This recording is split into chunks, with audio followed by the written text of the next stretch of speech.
podcast host Louis Lord Nelson, followed by a photo of Lizzie Davis. In response to how most educators are delivering instruction right now, I'm hosting a special series of UDL in 15 Minutes episodes where I'll interview educators about their use of UDL to design online learning experiences. If you want to share your experiences, contact me via my website, theudlapproach.com.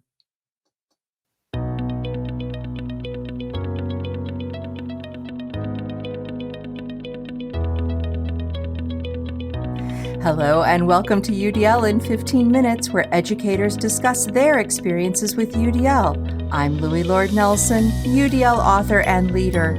Today I'm talking with Lizzie Davis, who's a learning support teacher at the King's School Tutor House in Moss Vale, New South Wales, Australia. Today, Lizzie is going to share how she and her colleagues used UDL to investigate the barriers they anticipated as they moved to online teaching. Hi, Lizzie. How are you? Hi, Louie. I'm fantastic. Thank you. It's so great to talk to you. So first off, please tell us about your teaching background. Sure. I started teaching a little over 20 years ago. I've taught internationally and locally in government systems and the Catholic education system, and now in independent schools. I had a little break from teaching some years ago to study another area of great interest of mine, which was architecture. And that's relevant to my UDL journey because it was during this course that I learnt about universal design and how designing for equity makes the built environment accessible for all people.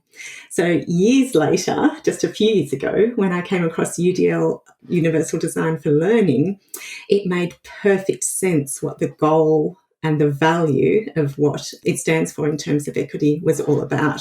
So very much have embraced that in my teaching. The Center for Universal Design at North Carolina State University homepage. I think that's such a great story because the cast history, of course, is that they themselves, David Rose and Ann Meyer and that whole group, when they were looking to identify and name what they were doing, and then they found out about Ron Mace and his work with Universal Design, They were like, this is it. And then that's what led them to name it Universal Design for Learning. And I just think it's so cool that that was your experience out in the field. Very much so. A strong synchronicity there. An aerial view of the King's School at Tutor House campus. Absolutely. So can you share some information about the King's School Tutor House in Moss Vale? Sure. It's a really beautiful school, small in terms of student population, but huge in terms of our beautiful setting. A map showing where Moss Vale is in relation to Sydney. It's on 165 acres on the outskirts of our little town, which is about an hour and a half south of Sydney. We're a pre-kindergarten to year 6 school and quite unique because we're one of only a small number of primary, which would be your elementary, boarding schools in Australia. The King's School at Tutor House homepage. So the school has a really strong focus on a well-rounded education. So in addition to the academic pursuits, we've got lots of specialist lessons like woodwork, outdoor education, art, music, a paddock to plate program, STEAM programs, etc. And we're an international baccalaureate candidate school for the primary years program as well. Wonderful. So about how many students are there? Around 160 at our campus. Our school is part of the King's School, which has 2 campuses in Sydney, a senior school and a preparatory school in Parramatta in Sydney as well. And there's about, I think probably close to 2,000 students across the whole entire school. Children sitting on logs around a campfire. And then at your school, you're the learning support teacher. Are you the one learning support teacher and then you work with all the students with disabilities across the 160? That's right. Yes, exactly. And a small team of teachers' aides to support our learning support team as well. Okay. And so then do you meet with all of the general ed teachers? Do you do any kind of co-teaching or is it more of support and then students come to you? There's a real combination, Louis, using a 3-tier intervention system. So we try to get lots happening at the broad level, which is where our focus on UDL came in. And so working with class teachers at that level. And also we collaborate together for what we call our individual plans.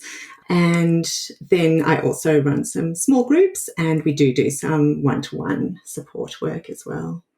All right, perfect. Thank you for giving us all that context. That's great. So I've got a big question to kick this off. So your enthusiasm for UDL it's really clear. But you also shared that the staff of the King's School Tutor House, they've also embraced UDL. And what do you think smoothed the way for that acceptance and the appreciation for the framework? The King's School Tutor House website page for prospectus requests. That's a great question, because I think whenever something big gets introduced into a school, there can be a lot of resistance from people who think, oh, here comes another layer of work, and we're already working very, very hard. So I think part of it is that our staff have an openness to learning, very much committed to continuous improvement. I also think that because we're an international baccalaureate candidate school, we already had a culture of professional learning to support us to move towards our authorisation for the PYP. And it was actually at a PYP course on inclusion that I attended that I came across UDL, because unlike where you live, in Australia, UDL doesn't enjoy the widespread implementation in schools. It's a bit different in universities, but in schools that it does elsewhere. CAST's research paper, UDL and Inclusive Practices in IB Schools Worldwide. Yeah, International Baccalaureate, I don't know that a lot of people realize, but they want people to implement UDL. They want that combination to occur. And so they have that within their materials. And it's a lovely marriage. It really is. And it helps to emphasize to people that this quality, rigorous education is bolstered and is supported and is intertwined with universal design for learning. Yes, it does. And so I think because the staff were so open to our professional learning in that area, that it all just became a part of this bigger picture that we had.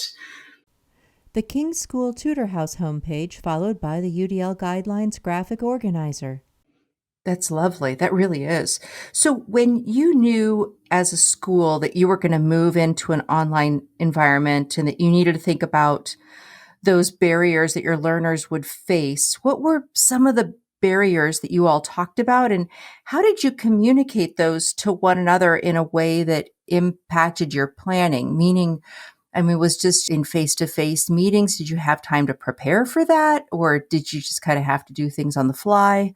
Yeah, great question. We did move very, very quickly. We had one day where we could foresee what may happen. So we had one designated day where we were told, okay, no face-to-face teaching in the way that we normally would. You'll be with your classes, but it's to practice online learning. And really, it was a day about sorting out login issues and very, very basic things. There was no great actual learning that day in terms of our knowledge and skills, but a huge learning curve in terms of getting ourselves ready for online learning. So that's how quickly it was implemented. And in terms of the question where you asked about thinking about the barriers to learning that our students would face, I think when we're in the school environment, in the classroom, although the students bring so much variability in their learning, they're also, by being in the classroom, I think it cuts out a lot of other variability that could occur. For example, all the students have the same access to devices, to concrete materials, to all the learning options that are available. Whereas, as soon as we realised that we were moving to online learning, there were a whole lot of barriers that being out of the school grounds raised, especially when considering that in the boarding school, we have students who live rurally, so reliable internet is a factor. We have students who come from international backgrounds, and so either they were heading home to be back in their home country or staying with guardians locally. And so that kind of raised concerns about, those areas of engagement in the UDL framework. How do we optimise relevance and authenticity for them? How do we maintain a sense of collaboration and community? And also, how do we just get people to access their devices when, some families have 4 or 5 children who would all need them? So they were the sort of barriers that we were facing. And I think by having a UDL mindset, we were able to think, okay, what are some of these barriers and how can we prepare and plan for those? Nice. Can you give us some examples of how you did prepare, plan for, and then now that you're into it, how are you supporting those learners in that way? Definitely considering the engagement part, there's been a really strong focus on communication and that sense of community. So we've found a balance, or are still working on getting that balance between having people having to log in at a certain time, which might, be affected by time zones or by internet access, but where people can see each other face to face, via Zoom or Google Hangouts and things like that. So they can see their teachers and see that smile and see the passion and interest for the students that the teachers have, and so the students can see each other and have some time for that socialisation as well. Students programming using tablets to move robotic balls on a surface. So that is one way. In terms of accessibility to devices, we took an inventory of people. People were able to put in requests to access certain devices if they didn't have enough at home. So that was one way we managed that. We have had to adjust some of our learning. I think at the start we felt that we could replicate a school day at home, and of course it's so much of a different situation online.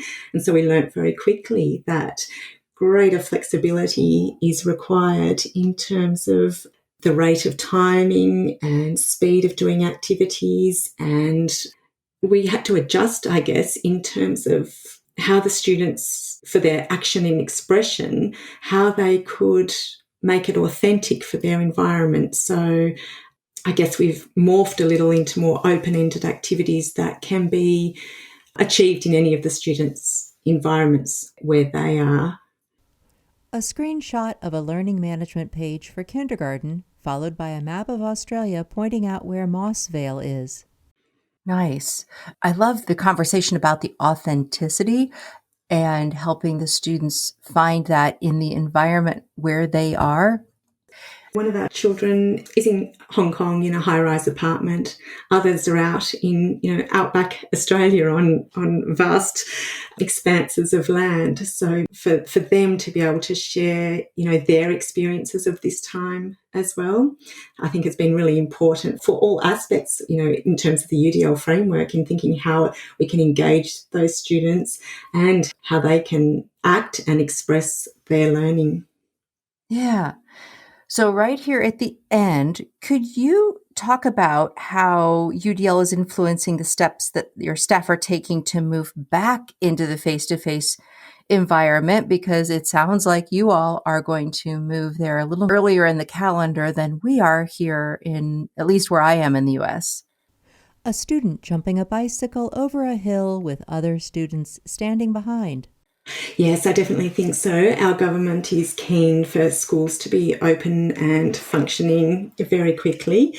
So we're in the planning stages of implementing that incrementally over the next few weeks. So it's actually the start of our term right now. So we had professional learning meetings today to kick off the term, and the conversation was very much around understanding that these students have had very diverse experiences, and it's been a very challenging time, as it has for students everywhere. And so very much the focus for our initial first half of the term really is looking at that engagement aspect and really, really focusing in on re-establishing ourselves as a community, welcoming students back. In the framework, looking at sustaining an effort and persistence, so really looking at that collaboration and community aspects before we move on to any major learning. We're also recognising that it's going to be a really mixed bag. There'll be some parents who choose to keep their students at home, which of course we support as well as having students who need to come back to school. So very much planning for multiple modes of teaching for the first half of the term, some online work with certain staff, and then maintaining some face-to-face teaching as well. A black and white photo of Lizzie Davis, followed by screen captures of the UDLapproach.com, followed by podcast host Louis Lord Nelson. Wonderful. Yeah. To be in the boarding school setting, and like you said, some students coming back, some students not, and depending on parent desire and their home schedules. Yeah. Yeah, Oh, definitely. Well, I really appreciate this. Thank you so much, Lizzie. You've given us a great story of how you all are using UDL and thinking about the design of the education through UDL. And then I love the story that you shared about how you came into Universal Design for Learning. I really appreciate it. Thank you so much. It's a pleasure. Thank you, Louie. You're welcome.